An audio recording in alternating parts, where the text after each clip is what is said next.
नमस्कार, स्वागत है आपका हमारे चैनल में। अब खबरें विस्तार से।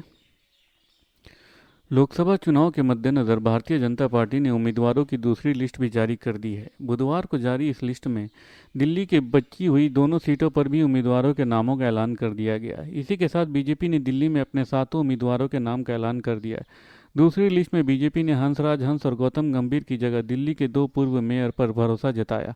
योगेंद्र चंदोलिया नॉर्थ दिल्ली एमसीडी के मेयर रह चुके हैं और दिल्ली बीजेपी के महासचिव भी हैं। वहीं हर्ष मल्होत्रा भी पूर्वी दिल्ली एमसीडी के मेयर रह चुके हैं। 7 सीटों पर इस बार 6 नए चेहरे मैदान में हैं। सिर्फ उत्तर पूर्वी दिल्ली के सांसद मनोज तिवारी को फिर से बीजेपी ने अपना उम्मीदवार बनाया है। बाकी सभी 6 सांसदों को टिकट बीजेपी ने काट दिया। इनमें से गौतम गंभीर पहले से ही चुनाव न लड़ने का ऐलान कर चुके हैं। दिल्ली में उम्मीदवारों को उतारने में बीजेपी ने सोशल इंजीनियरिंग का भरपूर उपयोग किया है। कारण पार्टी ने हंसराज हंस और गौतम गंभीर जैसे सांसदों का टिकट काटकर बाहरी होने का टैग हटाते हुए स्थानीय कार्यकर्ताओं को मौका दिया। इससे पार्टी कार्यकर्ताओं को बड़ा संदेश देने की कोशिश की गई है। वहीं इस बार जिन नए चेहरे को मौका दिया गया है उन जरिए भी पार्टी बड़ा संदेश देना चाहती है। कारण पार्टी ने सभी बातों को ध्यान में रखते हुए नए उम्मीदवार का चयन किया है।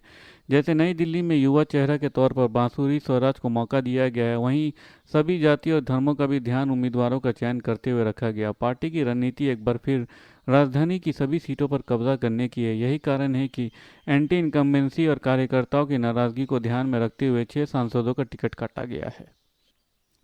लोकसभा चुनाव के मद्देनज़र बीजेपी की दूसरी उम्मीदवार लिस्ट जारी की गई, जिसमें 90 प्रत्याशियों के नाम का ऐलान किया गया। इसमें महाराष्ट्र की 20 लोकसभा सीट शामिल है। महाराष्ट्र में बीजेपी ने 6 सीटिंग सांसदों का टिकट काटे हैं। वहीं कई नए चेहरों को मौका दिया है। मुंबई उत्तर से सांसद गोपाल शेट्टी को बीजेपी ने फिर से मौका नहीं दिया। उनकी जगह केंद्रीय मंत्री पीयूष गोयल को प्रत्याशी घोषित किया गया है। वहीं भीड़ से प्रीतम पांडे का टिकट काटकर बीजेपी ने उनकी बड़ी बहन पंकजा मुंडे पर भरोसा जताया है। जलगांव से उमेश पाटिल का टिकट काटकर उनकी जगह पर स्मिता वाघ को उम्मीदवार बनाया गया है। अकोला से संजय घोत्रे के टिकट काटकर उनकी जगह पर बेटे अनूप घोत्रे पर चुनावी मैदान में उतारा गया है। मुंबई उत्तर से गोपाल शेट्टी का टिकट काटकर प्रत्याशी के तौर पर पीयूष गोयल का नाम का ऐलान कर दिया गया है। वहीं पुणे से सांसद रहे गिरीश बापट को साल मार्च 2023 में निधन हो गया। अब इस सीट पे पार्टी ने मुरलीधर किशन माहोयल पर प्रत्याशी बनाया है। धन्यवाद। बिहार में एनडीए की सीट बंटवारे में पशुपति पारस के तरजीह न मिलने की बात सामने आ रही है। इस बीच राष्ट्रीय लोक जनशक्ति पार्टी ने प्रमुख पशुपति पारस आज महागठबंधन के साथ जाने को लेकर कई बड़ा फैसला ले सकते हैं। दिल्ली में आज आरएलजेपी संसदीय बोर्ड की बड़ी बैठक है। दरअसल एनडीए में सीट बंटवारे के जिस फॉर्मूले की बात सामने आ रही है उसमें पारस खेमे में मायूसी है। इस बीच महागठबंधन के नेता लगातार पारस खेमे से संपर्क साध रहे हैं।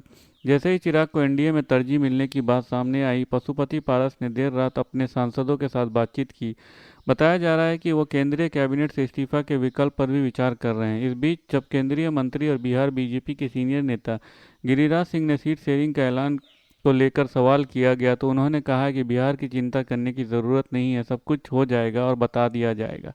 एक दिन पहले ही सूत्रों के हवाले से ये बात सामने आई थी कि एनडीए में बिहार में सीट शेयरिंग को लेकर लंबे समय से जारी सस्पेंस अब खत्म कर लिया गया है। इसमें कहा जा रहा है कि जीतन राम मांझी की पार्टी एचएएम को 1 सीट और उपेंद्र कुशवाहा पार्टी आरएलएम को 1 सीट और चिराग पासवान की हाजीपुर समेत 5 सीटों देने पर सहमति बनी है। इसके अलावा नीतीश कुमार की पार्टी जेडीयू 16 सीटों पर चुनाव लड़ सकती है, जबकि पशुपति पारस की पार्टी को एनडीए में एक भी सीट नहीं मिलेगी।